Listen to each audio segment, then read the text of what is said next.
வணக்கம் நண்பர்களே, இது நம்ம தயார் தர யூடியூப் சேனல். இதில் நான் உங்கள் இளையராஜா. இப்போ வந்து சுடிதார் கட் பண்ணுறதுக்காக ஒரு மெட்டீரியல் வந்திருக்கு. அதில் பார்த்தீங்கன்னா இங்கே எம்ப்ராய்டிங் போட்டிருக்காங்க. அந்த எம்ப்ராய்டிங் வந்து என்ன லட்சணத்தில் போட்டிருக்காங்க அப்படிங்கிறத பார்க்கலாம். வாங்க பார்க்கலாம். இது பாருங்க, 2 மெட்டீரியல் வந்திருக்கு. இது ஒன்று, இது பாருங்க, இது ஒன்று. ரெண்டுமே வந்து இங்கே எம்ப்ராய்டிங் போட்டிருக்காங்க. இங்கே தான் நம்ம நெக்கு வெட்டணும். இதில் தான் நெக் வந்து நமக்கு வெட்டணும். கழுத்து இங்கே எடுக்கணும் அப்படின்னா பாருங்க, கழுத்து வந்து மினிமம் வந்து நமக்கு 6, 7 அந்த மாதிரி வரும் இல்லையா? குறைஞ்சது 5.5, 6, 7 அப்படி வரும். இப்போ பாருங்க, இப்போ 4 இன்ச்சு தான் வந்திருக்கு. இப்போ மேலே நம்ம தையலுக்கு போட்டோம்னா 3 இன்ச்சு தான் இருக்குது. அப்போ இந்த எம்ப்ராய்டிங் மேலே வந்து வெட்ட வேண்டியது இருக்குது. அப்போ எம்ப்ராய்டிங் மேலே வெட்டுறதா இருந்தால் கழுத்தோட அகலத்தை பாருங்க, 8.5 இன்ச்சு இருக்குது. கழுத்து அகலம் இவ்வளோ எடுப்போமா? எடுக்க மாட்டோம். அப்போ அதில் ஒரு 6, 6.5 எடுப்போம். அப்போ 2 பக்கம் கேப் வந்ததுன்னா, இப்போ கழுத்து இதில் வந்துதுன்னு வைங்களேன், இங்கே தனியாக சொட்டையாக நிற்கும். இது அப்போ மேலே வரைக்கும் கொடுத்துருந்தா கூட பரவாயில்ல, இல்லை ஃபுல்லாக இங்கேருந்து போட்டிருந்தாலும் பரவாயில்ல, அதிகமாக கூட.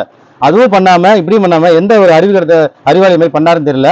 இந்த மாதிரி ஒரு பண்றானுங்க. இதே மாதிரி தான் நிறைய மேனுஃபேக்சரிங் பண்றவங்க, தயாரிக்கிறவங்க பண்றாங்க. அது இது ஓப்பன் சைடு வேற இருக்கு, ஸ்லீவும் எடுக்க முடியாது. அப்ப மடிப்பு சைடு இருந்தா ஸ்லீவும் எடுக்கலாம். நம்ம வேணும்னா